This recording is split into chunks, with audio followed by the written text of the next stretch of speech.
నడుస్తున్నదా ఎక్కడన్నా? కమిషన్లు పైసలు లేని ఏ పని కాదు. నీళ్ళు ఇచ్చిండా, నీళ్ళు ఇయ్యలే. మద్దతు ధర ఇచ్చిండా, ఇయ్యలే. బోనస్ ఇచ్చిండా, ఇయ్యలే. తులం బంగారం ఇచ్చిండా, ఇయ్యలే. పెన్షన్లు ఇచ్చిండా, ఇయ్యలే. సైకిళ్ళు ఇచ్చిండా, ఇయ్యలే. ఏమి ఇచ్చిండు? ఏం పరిపాలన సాగుతుంది? రుణమాఫీ ఇచ్చినా అని చెప్తున్నాడు. కేటీఆర్ గారు సవాల్ విసిరిర్రు. ఏ ఊరికంటే ఆ ఊరు పోదాం, కొడంగల్ కూడా పోదాం, నీ సొంత ఊరు పోదాం, అందరినీ పిలిచి రుణమాఫీ అయ్యిందంటే శాశ్వతంగా నేను రాజకీయాల నుంచి తప్పుకుంటాను కేటీఆర్ గారు అన్నారు. నీకు దమ్ముందా? సవాల్ని స్వీకరించినవా? ఖచ్చితంగా తెలంగాణ ప్రజలకు దిశానిర్దేశం చేస్తాడు.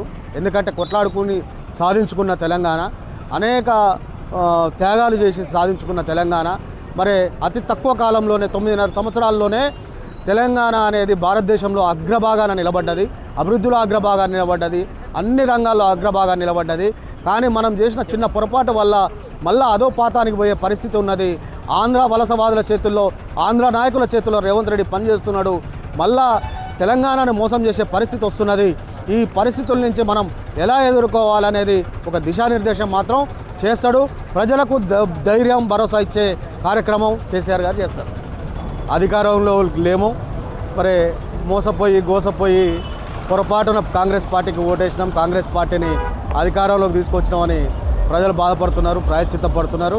మరి ఎవరికి వాళ్ళు గతంలో మేము బస్సులు పెట్టి అవి పెట్టి తీసుకొచ్చే పరిస్థితి ఉండే. కానీ ఈ సమయంలో ప్రత్యేకంగా ఎవరికి వాళ్ళు స్వచ్ఛందంగా మరి మీటింగ్కి వస్తూ ఉన్నారు. భారతదేశంలోనే అతిపెద్ద సభ కాబోతుంది బీఆర్ఎస్ వజ్రోత్సవ సభ.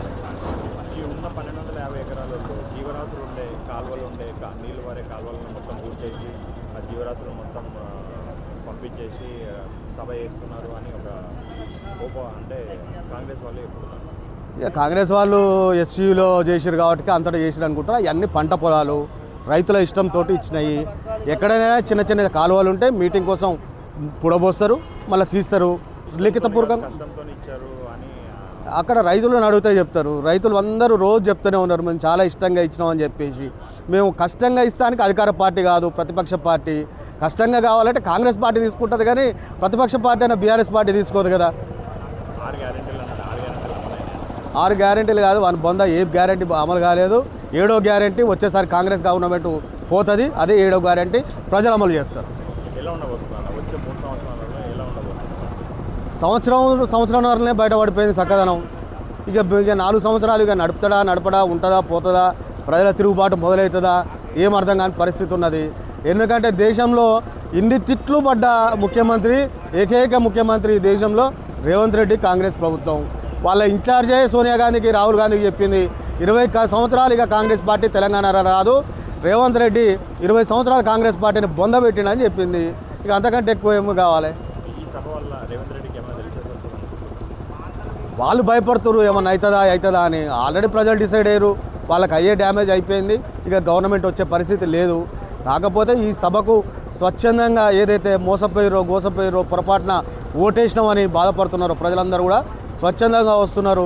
కేసీఆర్ గారు చెప్పే మాటలకు ఇంకా మా మీద తిరగబడతారేమో అనే భయం ఖచ్చితంగా ఉంటుంది.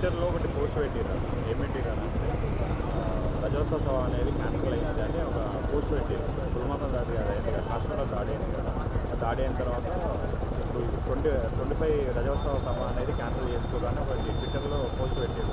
అది కావాలని చేసిన వాళ్ళు మోసం, వాళ్ళ పనే అది, సభలు ఖరాబు చేయాలని.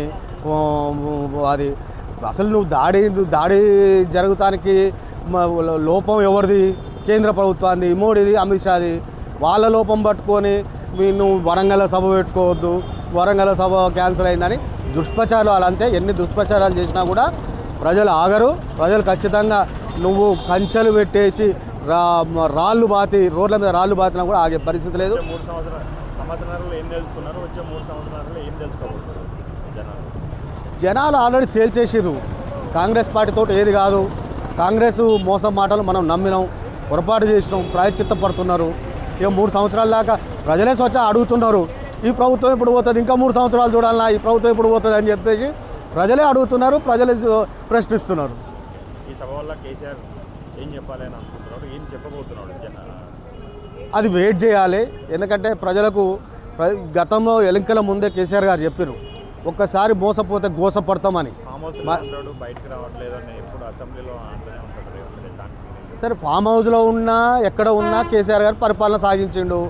ఈయన ఎక్కడ ఉన్నాడు? సెక్రటరియట్కి వచ్చిండా? జూబ్లీహిల్స్ ప్యాలెస్లో ఉంటున్నాడు. జూబ్లీహిల్స్ ప్యాలెస్లో ఉండి పరిపాలన